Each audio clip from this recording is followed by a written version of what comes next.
We had Jan on the podcast. She's an author and public speaker. She's spoken at DARPA, the Johns Hopkins Applied Physics Laboratory, and the National Convention of the ALS Association about her experience as a BCI trial participant at Pitt.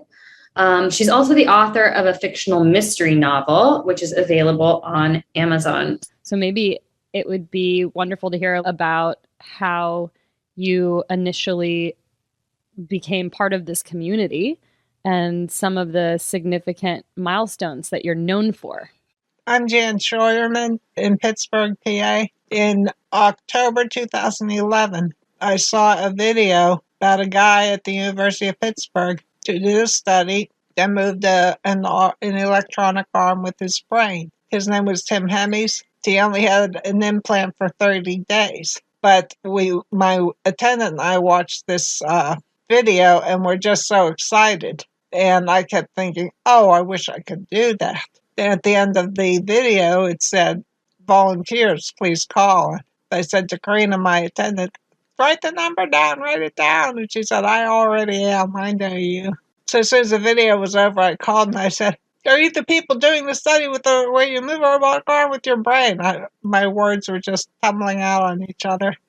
They said, yeah, that's us. And I said, well, I'm a quadriplegic and I want to do that. Well, first we did a couple phone interviews to make sure I qualified. I met with the team, including the surgeon, the doctor running the study, and the scientist running the study. And they said, I should be a good candidate. They had talked to my doctor. I had met with their staff psychiatrist. He had to make sure I was the right type of person, and I knew what I was getting in for. And I remember that first meeting, they said, if we get you using this robotic arm, do you have a goal in mind? Because Tim Hemmes had used it to touch his girlfriend's hand. Then she took the robotic arm as an embodiment of his hand, and it was very touching.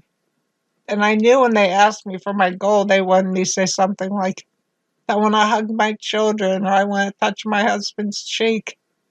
And I said, well, yeah, my goal is I'd like to feed myself chocolate. And I was waiting for them to laugh, and instead they all started nodding, saying, yeah, we should be able to do that.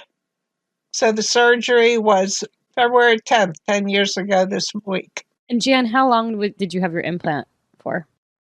From February until 2.5 years later in October. So that's 2 years and 8 months, 32 months. So I'm just curious if you had any big take-home insights from the work that you did about how you think about thinking.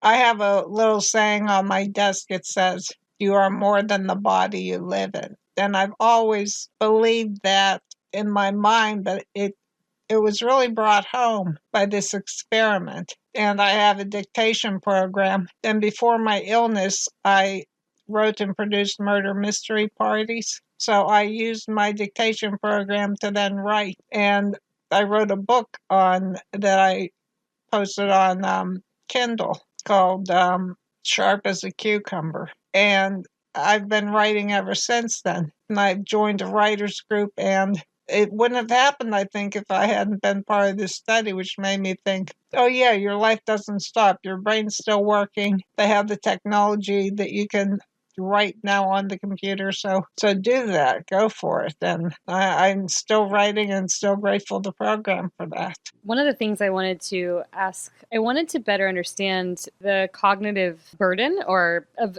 using the BCI.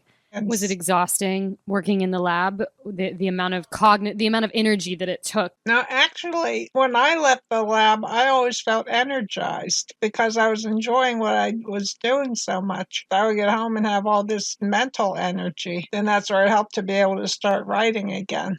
Let's hear more about that experience. I think you were the first to create art with Hector, right? Okay, if you want to call it art. The program I used, I would move Hector. Hector is the name I gave my robotic arm, okay? So I would move my robotic arm in space, and that would move a pointer on the screen and make an image. But the image disappeared after maybe 60 seconds. So what I did one time was I drew the outline of a hand. And by the time I got to the pinky finger was finishing it, the very beginning started to disappear. So we were able to get a screenshot of the whole hand. So I called that Hector's first self-portrait. I had a relationship with Hector, my robotic arm. We had an agreement in the lab that I got credit for all the successes. Hector took the blame for all the failures. And of course, I wrote that agreement. Hector didn't have much say in it. But when I was explanted, I went back a week later to the lab to say goodbye to Hector. And I didn't know why I thought I had to do physically, because I did it at home. It was a very difficult thing to do at home, but in my mind, I said goodbye to Hector and thanked him for all the interaction and for doing so well. And I don't know if I was saying goodbye to all the lab people in my mind, or to me, it was saying goodbye to Hector. And it was a very emotional thing for me. The pedestals on my head, which I named Lewis and Clark, I didn't have such a close relationship with them because I couldn't see them. It's not like I looked in the mirror all the time. I wasn't even aware of them. So I didn't miss those. But yeah, the guy I worked with, my right hand, as it were, my right hand man was Hector. Well, thank you for lending your voices, because I don't think all participants are necessarily open to sharing their personal stories and the vulnerable aspects of the research and the kind of evolution of your work with these devices. So we're just really grateful that you've been so front-facing. The handicapped community that I am in touch with in Pittsburgh, we all bristle at the word inspirational, because we're so tired of being inspirations. My favorite joke is, how many handicapped people does it take to change a light bulb? It takes 5. 1 to change it and 4 to say how inspirational that was. The thing is, we're not doing it to be inspirations. This is how we're living our lives and how we're trying to contribute to science. The fact that we are inspirations is a side effect, I'll say, not necessarily benefit.